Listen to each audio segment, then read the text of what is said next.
So now that we've looked at logic and the role that it plays, we need to think about communicating clearly.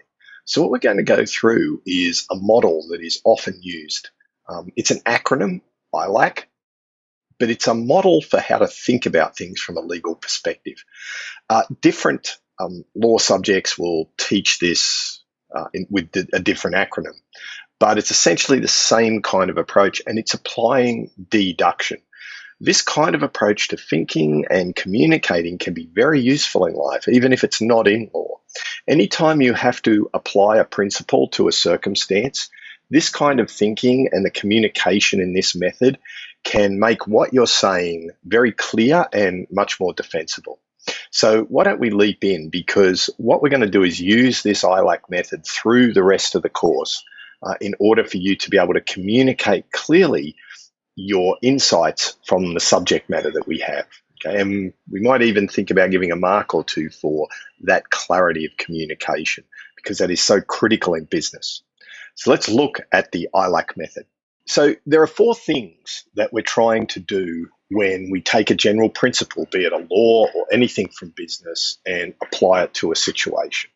The first thing, which is often the hardest, is we have to identify what the specific problem is, what the issue is. Now, this can be a particular problem in this subject because we want to understand what the legal issue is, right? Not what the actual kind of problem is. What's the legal issue that solves the problem, okay? So just say someone doesn't deliver on their end of a contract, right? So that's your problem. Right? Someone hasn't delivered the goods you ordered. Well, the legal problem is actually, for instance, do you have a contract?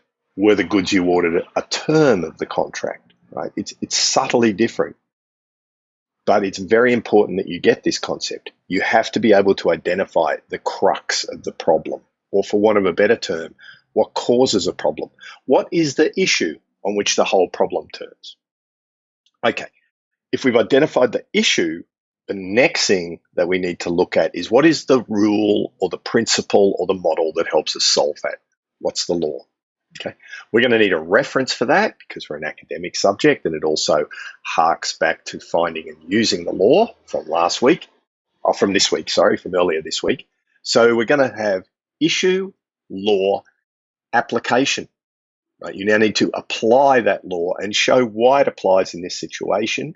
What the answer is the C. We draw a conclusion. And so when we're talking about this ILAC method, that's where the acronym comes from. What's the issue?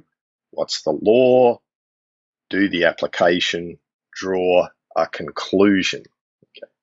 ILAC is the acronym we'll use. There are other use IRAC, etc., that other methods teach, but it's essentially the same logic.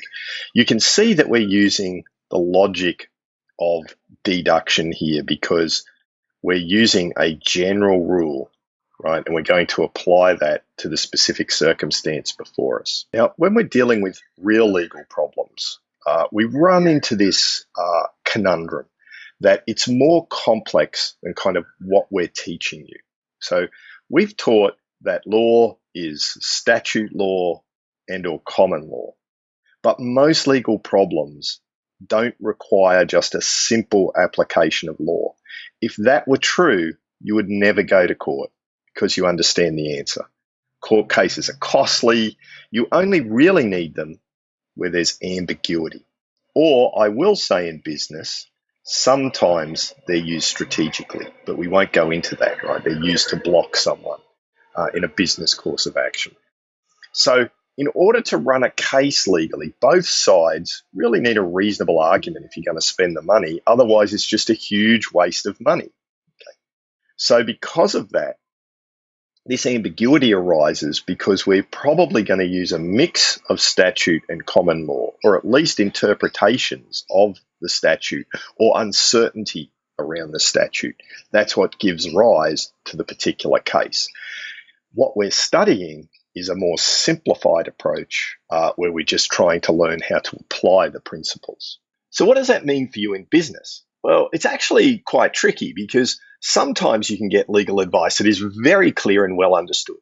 Right? It's a very well-known area of law. The principle is clear. What you should do is clear. However, there are other times where it's not clear. Okay, those ambiguous cases, those cases that can end up in the courts. So because of this, it's critical that when you make business decisions, you understand the nature of the advice, right? Is it this certain advice, or is it the uncertain advice, which will require some speculation by the advisor or the lawyer? So that's one of the reasons that we're doing it, not for you to become a lawyer, but to get an understanding of how lawyers approach problems. We also want to point out that just because you have a legal right, it doesn't mean you should always exercise it. It might be unethical, right? We learned that from week 1. It might be a bad strategic move. You might annoy a whole host of customers and lose business overall, so you might not want to do it. So therefore, this legal advice you get is only one dimension on a problem that you have to solve. We've introduced the ILAC model for how to approach solving and communicating a legal problem. We've also gone through some of the practical issues when understanding legal advice and why in this subject we're getting you to think about legal problems, right? It's more for you to understand how a lawyer thinks. The final thing we want to do this week is to look at alternatives to going to court, alternative dispute resolution, or ADR. You don't always have to go to court if you've got a problem, and that's what we'll be touching on in the next video.